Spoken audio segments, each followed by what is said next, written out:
I will bring up my slides.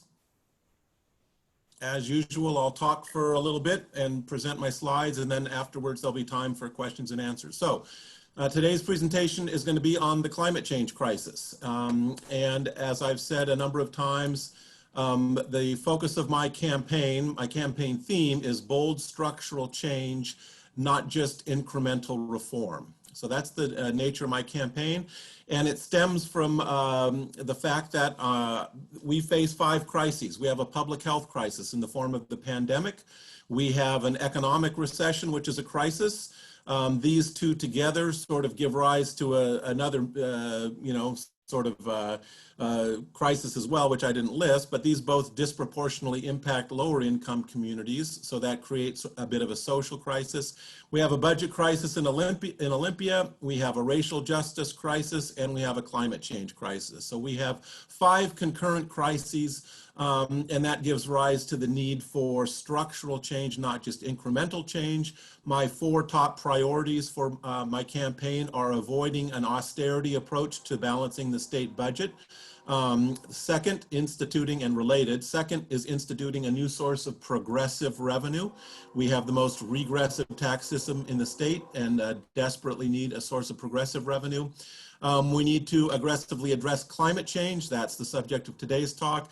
And also address a challenge of racial justice, which I talked about last week. So again, concurrent crises, a very poignant and painful time in our city, states, and nation's history, and it demands a structural approach to change, which is what my campaign is all about. And as I've argued, in my view, my opponent it takes more of an incremental approach, and in my opinion, that doesn't fit the times well. Okay.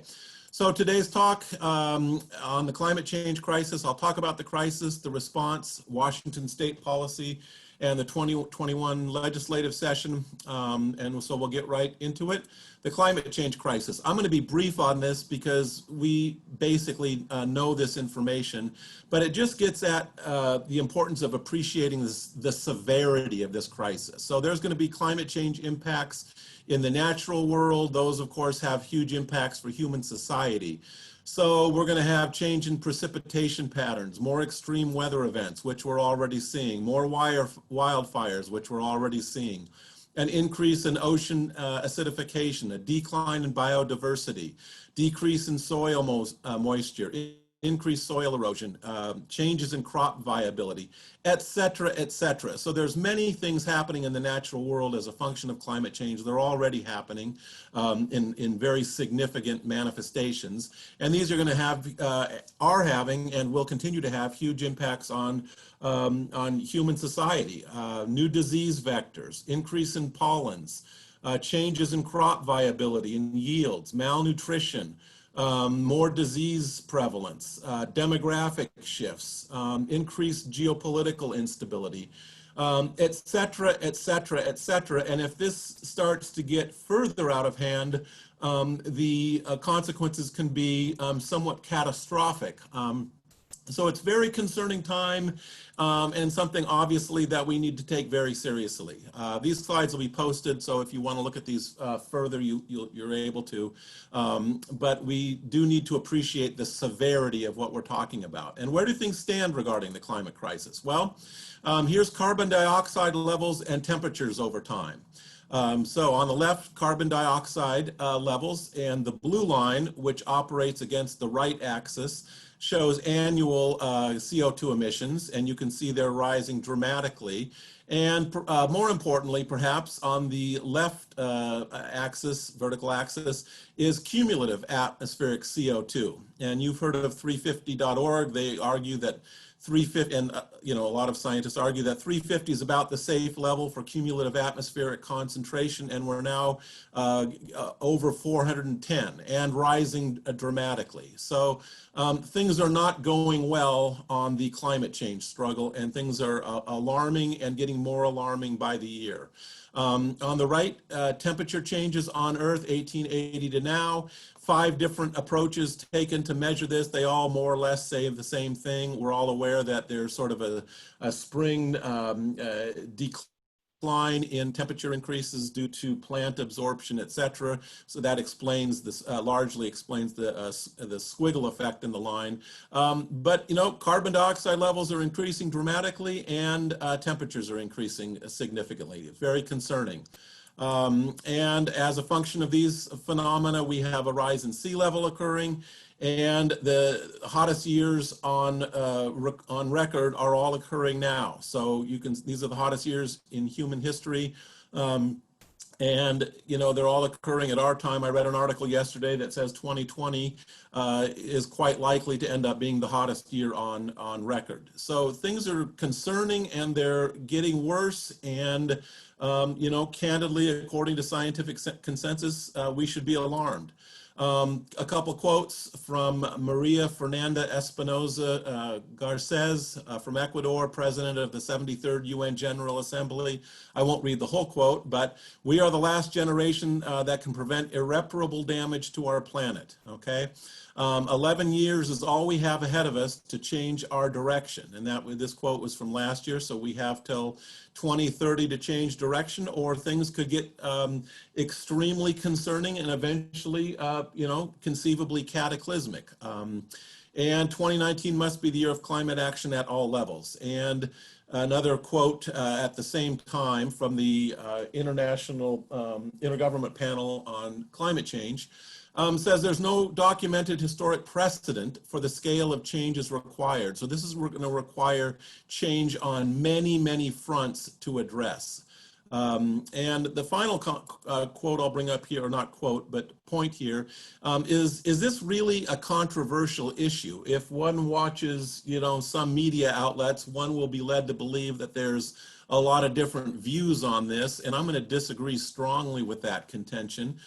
Here's a quote from NASA from last year. Multiple studies published in peer-reviewed journals show that 97% or more of actively publishing climate science agree that climate warming trends are extremely likely due to human activity.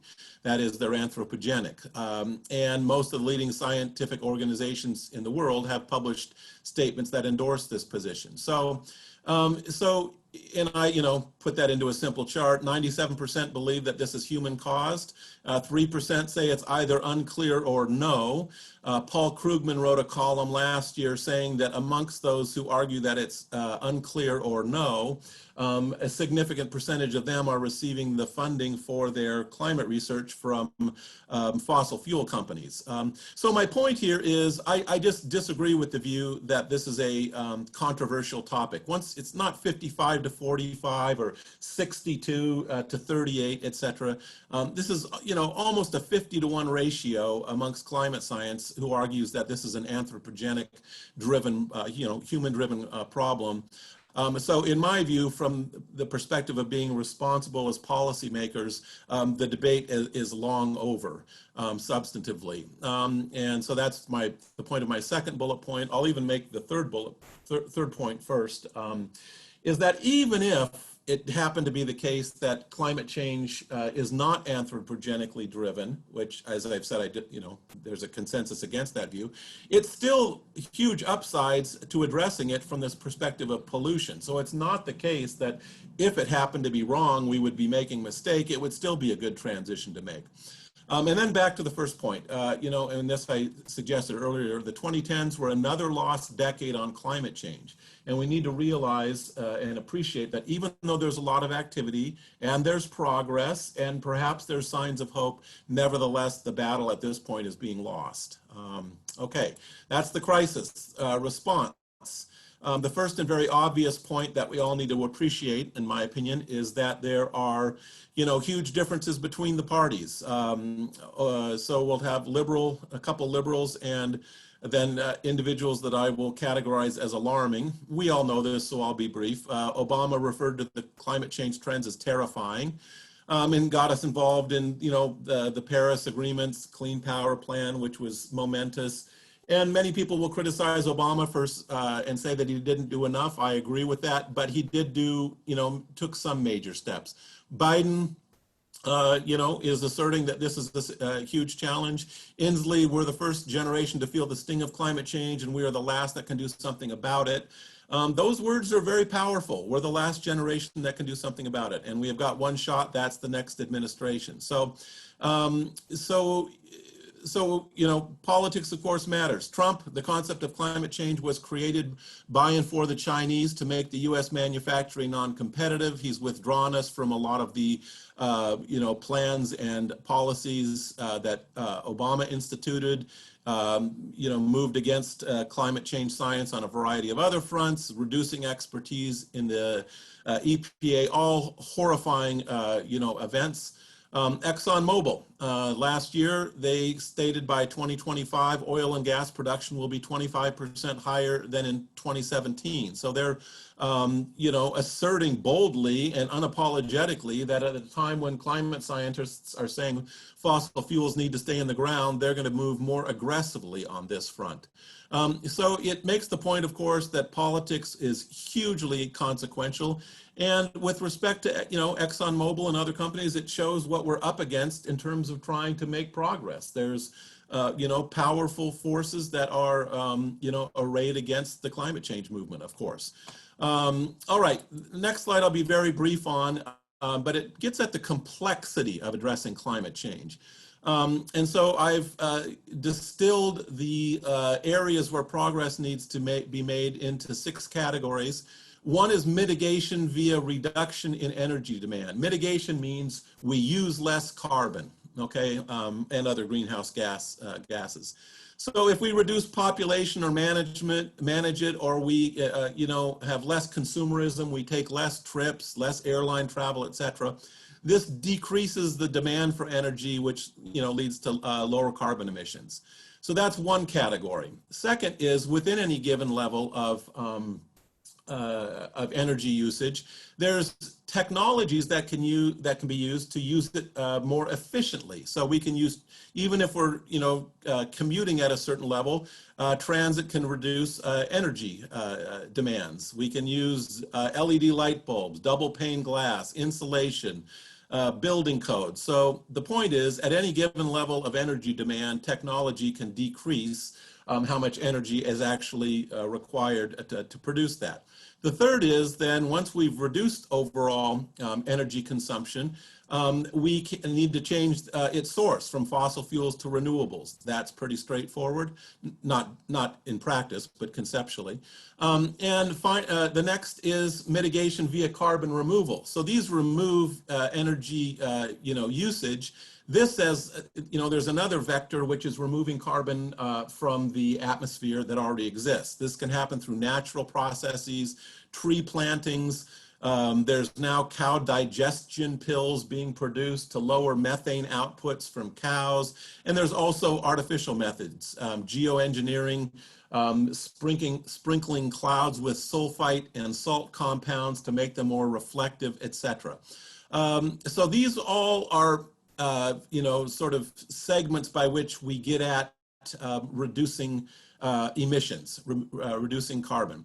But then there's also going to be the need to adapt to the fact that even with all this, there's going to be higher emissions. So there are a lot of things to do whereby we adapt to the new environment.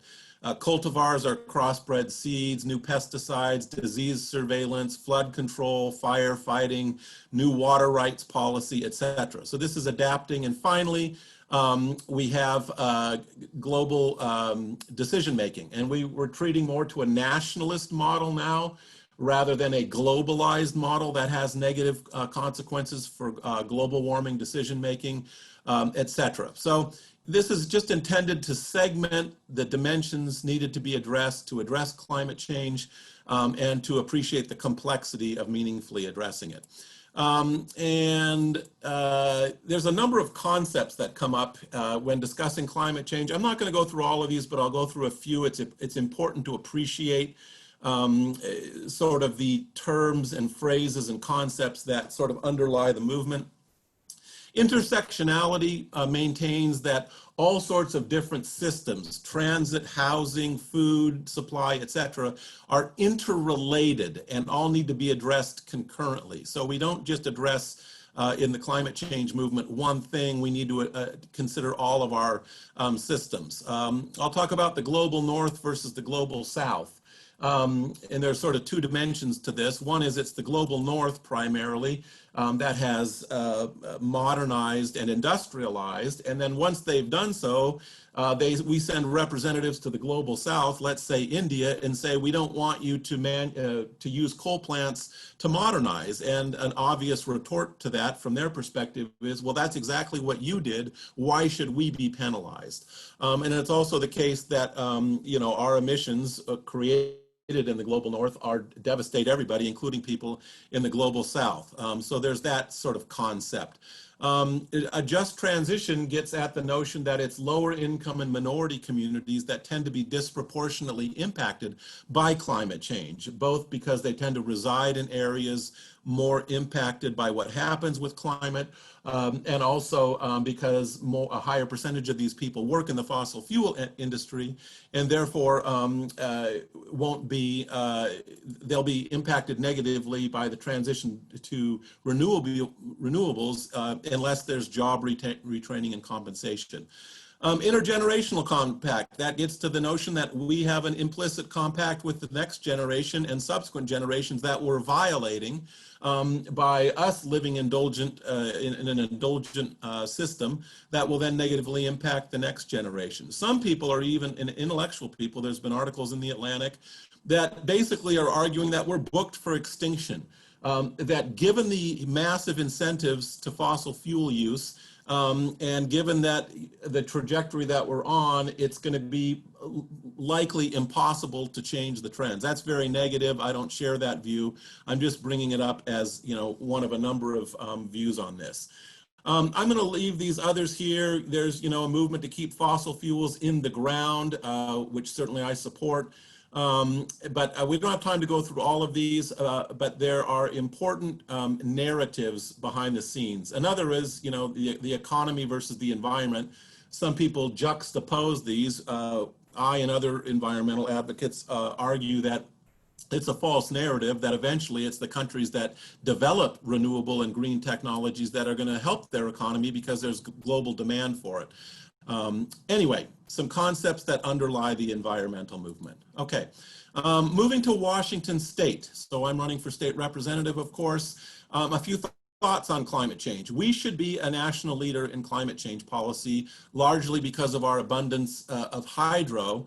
And because we have hydropower, it reduces our cost of complying with climate change policy that's progressive. So we should be a national leader, and we're making steps that way.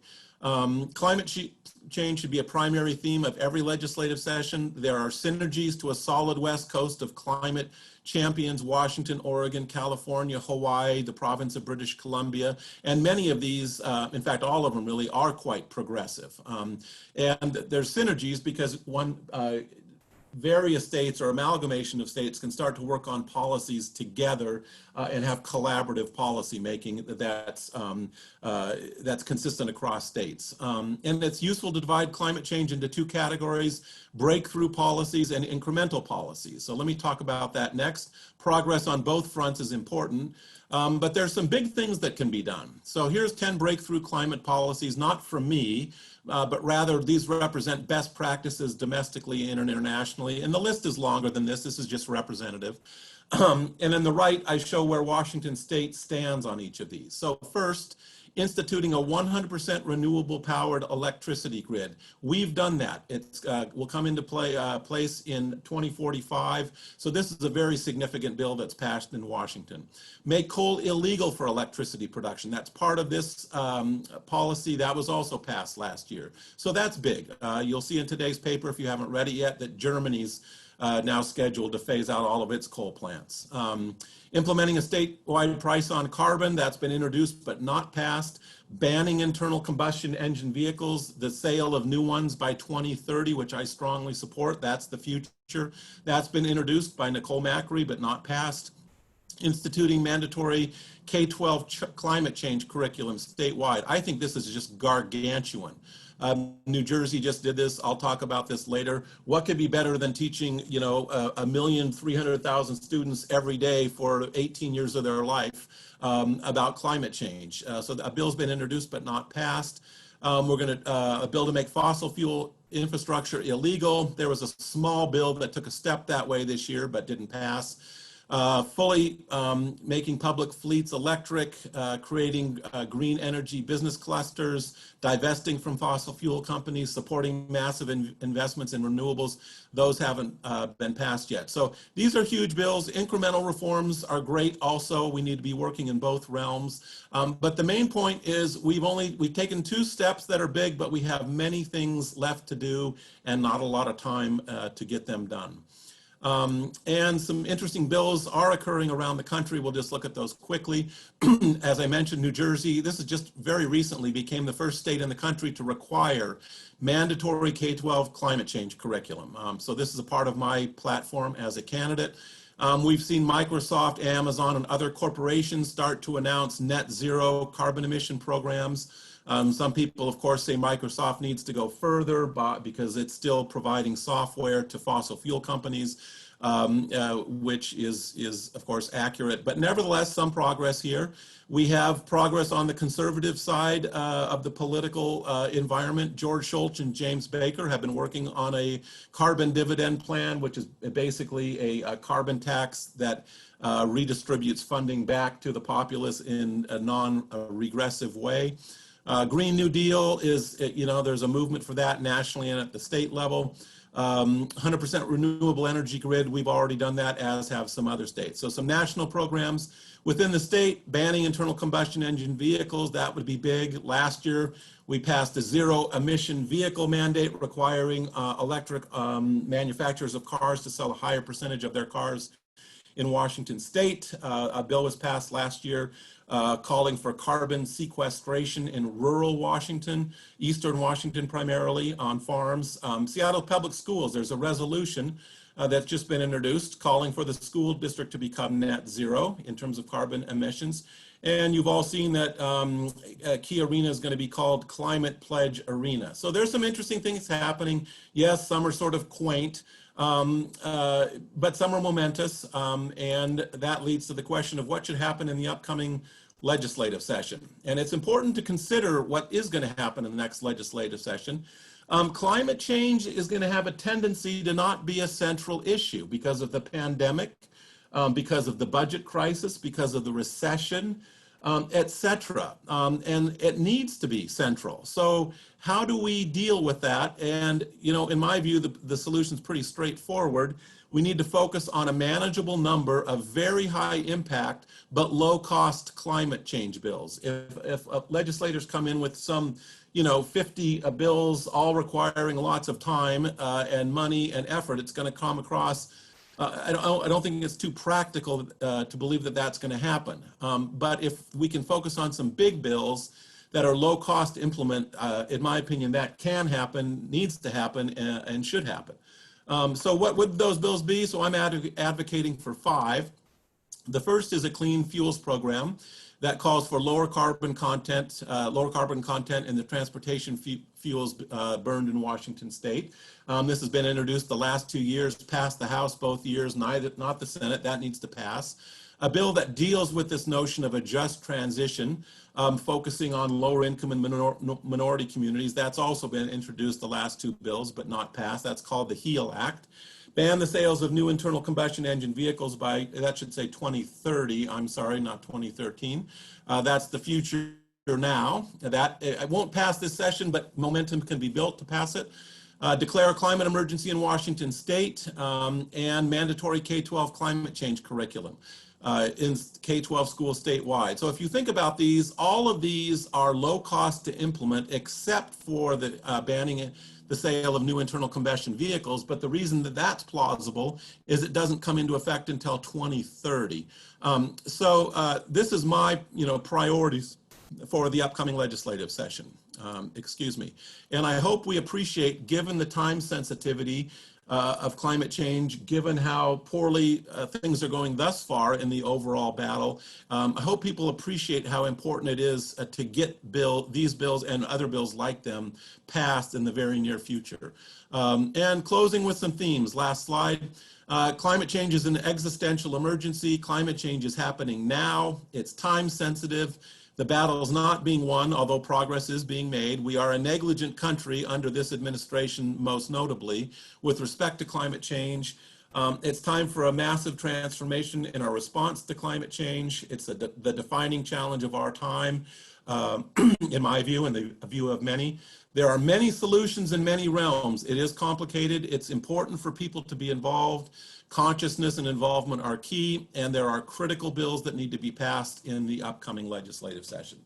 That's a lot of information. Obviously, to discuss climate change meaningfully would require 6 months of full-time classes or more. So I have tried to narrow the scope of my comments and sort of get at my views on what needs to happen in the upcoming legislative session in Olympia. So with that, I will stop. Thank everybody for listening and ask if there are questions, comments, and Matt will call on people if you would like to comment or ask a question. Sounds good. All right. I have a question. Go ahead, Elizabeth. Who would be your allies in the House, your strongest allies in the House to get these bills passed? My strongest ally in the House would be Joe Fitzgibbon in your district, actually. Yeah. He's, of course, sort of a leading climate change advocate champion in the House. I've met with him several times through the South Seattle Climate Action Network. So we're already, I have a relationship with him, which is good. Nicole Macri is doing a good job. Reuven Carlisle is making some progress on this issue. Some of his proposals are controversial. David Frock. So there's a number of people. And, I'll also add that Rebecca Saldana, our state senator, you asked about the House, but she's very, very committed. She has an outstanding record of sponsoring climate change bills, and I have a relationship with her as well. I don't pretend to know her really well, but through South Seattle Climate Action Network, we met with her as well. So I think there's a number of people working on this. I will note that my opponent has been largely silent on this issue, and that's very concerning. Wow. I looked at what I and most environmentalists would consider the 10 biggest bills of the last 2 years on climate, and Rebecca Saldana, our state senator, sponsored or co-sponsored 9 out of 9, and you'll notice that I said 9, not 10, because one of them was only a House bill. So her record was 100% on sponsoring bills that she could have sponsored on climate change. And my opponent, Sharon Tomiko Santos, she had 8 bills that she could have sponsored of the top 10 because 2 were just Senate bills, and she sponsored or co-sponsored 0 of them. And I consider that to be, irresponsible. So this needs to be a much bigger focus in my district, and it's one of my top campaign priorities. So thank you for the question. Thank you, Elizabeth. Okay, I've got another one, if nobody Go ahead. else has one right now. So those who in the legislature aren't convinced to take a more, they want to go incremental. They're not willing to take bold steps yet. How do you propose to persuade them to take the bold steps? So that's a great question. And so I'll say 3 things, but the first is the least compelling of them, even though I wish it were otherwise.